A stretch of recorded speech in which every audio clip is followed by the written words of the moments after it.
Brendan Rodgers and Celtic roll to a 5-1 home win against Slovan Bratislava. Jules, given their home record, which is actually pretty good historically in group stages, this format really helps teams like Celtic. Yeah, and I think also the fact that there's a run of 32 before the last 16, which last 16 has always felt to be like a bit of a step too high for a team like Celtic. For example, you would finish third, maybe in your group, but not in the top two. Now you've got this chance to go to that little playoff round, the last 32, and hope to make it for the last 16. So I thought they were. I mean, okay, Slovan Bratislava, a terrible team, but Celtic impressed me in the sense, which I know because I've watched them in the Old Firm derby not that long ago, and the intensity and the pressing and counter pressing that they do is incredible. I mean, Maeda can run forever. It seems like it's incredible. He recovers the ball and he's sprinting again in the other direction. It's just wow. So well done to them. Really, really good performance. Great atmosphere. Great start. And if you think that with 10 points you probably make it to the playoff round, the last 32, then it just 2 more wins, and they're nearly there. And they've got young boys at home. They've got another game. They go to Dinamo Zagreb. They've got Bruges coming at Parkhead as well, at Celtic Park. So I think they can do it. And that, what an achievement that would be for Brendan Rodgers and his players. But really, really good performance. And Gab, how about some love for Sparta Prague and Victor Olatunji? They had less than 30% possession, but still destroyed Salzburg and Pep Linders 3-0. Yeah, so I love this. I was cheering on Sparta Prague, and not Such just a good because team. they have a Nigerian striker, but I liked, obviously, the feelings that people have on the Red Bull group. Yeah. But I love this because it was like the epitome again of them denying Salzburg all their sterile possession. I think Linders would have much rather had less possession. Yeah, for sure. And Olatunji, just watch the highlights of the second goal, the third one where he lays it off to the guy last time. Lachi, who then sits down 3 players. I mean, So he made them his female dogs there, Yeah. put it that way. So, yeah, well done. Anthony Taylor won't be officiating this weekend, or rather he'll be a 4th official, which is kind of basically Same. not officiating. Yeah. He received death threats following his 14 yellow cards in Chelsea's win at Bournemouth. Jules, there's some twisted minds out there.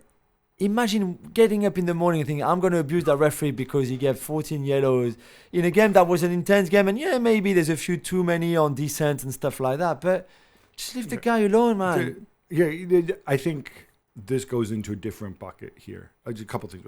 First of all, this isn't like a referee you think is corrupt or makes a bad call that hurts your team and costs your team a trophy or relegation or whatever, which obviously nobody Even justifies that, yeah, right? yeah. But you can understand a fit. Yeah. This is a guy, I mean, look, Bournemouth will finish mid-table. This is a guy who showed a lot of yellow cards in the game, and I believe they were pretty evenly matched. I don't remember, I think it was 8 and 6, something like that. Yeah, exactly, yeah. So what did you bet the unders on the cards or what? What could possibly possess you to get so wound up about this? Weird. And by the way, the police are investigating. I'm glad they're investigating. Hopefully they find these people. But at some point, Anthony Taylor is to come back. So just making him the 4th official so he's out of the firing line. Yeah, in the meantime, go and catch these people. Yeah, I if agree. there's death threats against him and his family. Do that first. Definitely. Manchester United will consult their supporters about Jim Ratcliffe's vision on a £2 billion, 100,000 seat Wembley of the North brand new stadium, or whether they're better to renovate Old Trafford instead. It makes sense to you that they ask the fans in the consultation? So I think everybody should do this. Yeah, it makes sense. Those are your customers, right? Yeah. Even at the very least, even if you lose the whole sense of community, whatever, those are the people who will be buying the tickets. What do they actually want from the club? Personally, when he floated Wembley of the North, whatever, I think you got the sense that he wants somebody else to help pay for it. Yeah. Nobody fell for that. No. If it's going to cost $2 billion, I suspect a lot of United fans might be like, all right, let's renovate Old Trafford and let's spend this money on the squad to make sure we stay ahead of things. It's a nice idea, but I don't know that a 100,000 seat stadium is going to generate that much more revenue to justify the expense, right? You're already top dog. You already have an enormous But maybe stadium. you'll have better boxes and more But again, places for eat and bars and stuff within, because Old Trafford is not good for that either. But that's again the issue with the boxes and stuff. Yes, you can sell a lot of high-priced tickets to all the Norwegians who come over. Yeah. But ultimately the boxes, there's a finite number of really rich people or really rich corporates that are like, yeah, I'll happily spend 10 million. So they need to figure it out. But for me, what I find encouraging, and I've been critical of Ratcliffe at times, is they've opened it up to consultation with the fans, with the supporters' trust, and so on. At least their views will be on the record, whatever they decide. Spurs winger Brennan Johnson is the latest to deactivate his Instagram account, social media account, after receiving abuse after the North London derby on Sunday. Gab and Postecoglou, the Spurs manager, said anonymous trolls deserve a punch in the nose. Do you agree? So I know I'm supposed to say like, oh, I'm against violence. We should rehabilitate these people. No, I'm all for the punch in the nose. If you go and you anonymously, without showing your face, I have much more respect. I was at San Siro. I heard ultras go and insult individual players. Yeah. Much more respect for that. Look somebody in the eye, right? But what kind of a twisted sado do you have to be to go and to send Brennan Johnson anonymous abuse from those anonymous accounts? 2024 we are. A punch in the nose. Hey, you know what? I want their name out. I want their name out there on the internet. Nice searchable thing. Sorry, EU data protection. Maybe this is a Brexit dividend they could do in this country.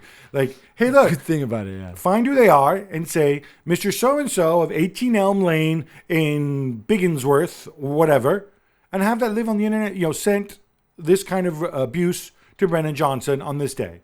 And have that live on the internet forever and see how you enjoy it when you go and apply for a job, when you go and try to... when you get married, whatever, when you have kids, when you can explain to your children. That, to me, is a punishment. Yeah. But I would enjoy seeing Ange punch people in the nose. Yeah, of course, always. Bordeaux are trying to rise from the ashes in the 4th division, and they've made an out-of-the-box signing. Jules, I love this story. The big man. I think we all do, Gabby. Andy Carroll. That's right, the Andy Carroll from Newcastle, from Liverpool, from England. Former England international. He's going to play for Bordeaux in the 4th division. He's 35 or 36, I think. So clearly towards the back end of his career, I get that. And I don't know how much money he's going to get paid. Not much, that's for sure. But John Williams, the sporting director, who is quite well known within the industry, who took him to Amiens in the 2nd division last season when he was the sporting director, John Williams, now convinced him to come to Bordeaux and helped. It's a lovely part of the country, lovely part of France, great wine, obviously great food. And if you can as well help the team to go up maybe to the 3rd division, or certainly, as you said, like rise from the ashes of this terrible kind of bankruptcy that they went through with Gerard Lopez, then good on you, Andy Carroll. I'm really happy that you're taking on this challenge. Well done to him. This is not the John Williams who composed the music to Star Wars, obviously. No? Nor is it Hot Rod Williams. No. That's another John Williams. Cristiano Ronaldo gets a new coach, Gab. Milan released Stefano Pioli, and he will take over Al Nassr, replacing Luis Castro. Gab, is that a good move for Pioli? The joke at the San Siro when things were falling apart against Liverpool was people shouting like, "Don't release Pioli, bring him back! Don't release him from his contract." No, look, it's good for him. He's gonna get a payday. He's gonna get a new experience. I don't begrudge him. I think Pioli's realistic. He won a title with Milan. I think he did a lot of very good things. It's not like clubs were falling over themselves to come and sign him. So why not go and cash in? Why not go and coach Cristiano? Yeah, very happy for him. The Women's Champions League Round 2 first legs were this week too. Jules, not a great day for you. Arsenal losing at Hacken 1-0. Juventus beating Paris Saint-Germain. That's bad. Paris FC, who I know you're not a fan of, but they are Paris born and bred. Of course. They lose 5-0, but their second legs and everything will be sorted out, no doubt. But what I wanted to ask you about was this a story with Bunny Shaw, who is the Man City striker. She wasn't allowed to travel. They couldn't sort out her visa. Yeah, there was a mix-up, apparently. That's the way the club described it. Mix-up over her visa to go to Paris. Not really sure how. She's Jamaican, so she needs a visa to travel to the European Union. Did they find out at the club that she was Jamaican like yesterday or something? How could they possibly have known she was Jamaican? How? I know, I found that bad. I mean, somebody surely is getting sacked in the morning, or should be, because you had one job. One job was just to make sure that everybody could travel with the squads, staff, players. It didn't matter because they were way too good for Paris FC, Jessica Park, Vivienne Midima on a debut scoring as well. This is a great team, really good Man City team. There's no way back now in the second leg in Manchester next week for Paris FC. For PSG, it's a long way back now in Paris though, next week against Juventus and Arsenal at home as well, obviously. To Hacken, let's see how they do, but it would be bad for Arsenal not to qualify for the Champions League for sure. Gab, what time is it? It's Texter time! That's right, John Texter, the gift that gives on keeps on giving. What is it, like 9 shows in a row we've had him in here? Yeah. Like, honestly, this is like... So, this time, obviously, so he's got the whole thing where he owns, as we know, 45% of Crystal Palace. Yeah. He wants to buy Everton. He's negotiated a deal where he's got until November 30th, I think. Oh, the reality is, it's not like if it moves to December, like Everton, Mashiri is going to say, like, oh, no, don't worry about it. But anyway, he needs to sell these shares first. And apparently, he's reportedly, as one tabloid here in England reported, Jay-Z is part of his ownership group. Now, yeah, he wants Jay-Z to invest. This idea of having celebrities involved, like, it feels like something a lot of other clubs have done in the past. Yeah. Remember, like, LeBron James pretended he bought shares in Liverpool, or the nonsense of Will Ferrell and that. Jay-Z seems a bit odd, also because Jay-Z has a lot of his own money, but who knows? I had no idea. I would love that. John Texter and JT and Jay-Z were like a thing together. Maybe sold them as a business plan. I don't know, but I also think it's kind of funny. You've really painted yourself into a corner now because you know that you need to sell these shares, leaving aside the money side. Yeah. And I think it's obvious that he needs the money from the sale of Palace of his Palace shares to buy Everton. Yeah. But the Premier League rules don't allow you to own such stakes in 2 clubs at once. So how does he have any negotiating leverage when he tries to sell? He's in such a weak position. Right. That's for sure. All right. Whatever. He's got other stuff going on too. Yeah. Aitana Bonmati has signed a new 4-year deal at Barcelona, which will supposedly make her the highest paid women's player in the world. Jules? Still nowhere near as much as Mel's player, obviously, but she deserved this big pay contract, big pay rise contract. There was 2 English clubs apparently who made a bid for her in the summer that Barcelona rejected. She's the best player in the world. She will win the Ballon d'Or again.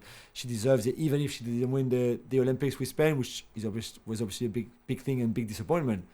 She's been outstanding again all season long, and yeah, I'm just glad that she got rewarded with this big deal. So well done to her. This is funny though, because what I find interesting is I read a lot of the reporting. Right, I'm going to let you in again on another secret. So Barcelona obviously announced that that she has a 4-year deal, and then they leak on background. Oh, she'll be the highest paid women's player in the world. To which you ask, okay, how much is she making? Well, We can't tell.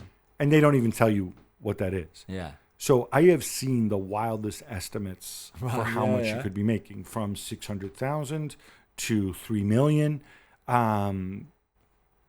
This to me seems like an obvious. Okay, I don't want to teach club comms people how to do your job. This is an obvious situation where you're better off putting a number out there than you are like leaving people to speculate. Yeah, absolutely. Gab, 2 more free agents have found homes in recent days. Anthony Martial, the first one, received a hero's welcome at AEK Athens, and even Perisic will link up with our pal Peter Bosz at PSV Eindhoven. Who do you think will have more of an impact? Oh, yeah, this is a serious question. Perisic will have more of a serious impact. He's going to win the league with Peter Bosz and PSV. Bosz obviously knows him from his time when they were both in Germany. Perisic is a serious pro. He was always there, whatever. Martial, it was cool to see the pictures at the airport of the AEK Athens cheering and the flares. I think even the club announced which flight he would be on and what time he would arrive. So I think they wanted to make sure there were people there to clear him. But obviously, it's a very, very long way back. And I know we've made so much fun of Martial over the years. It's not just because we're mean.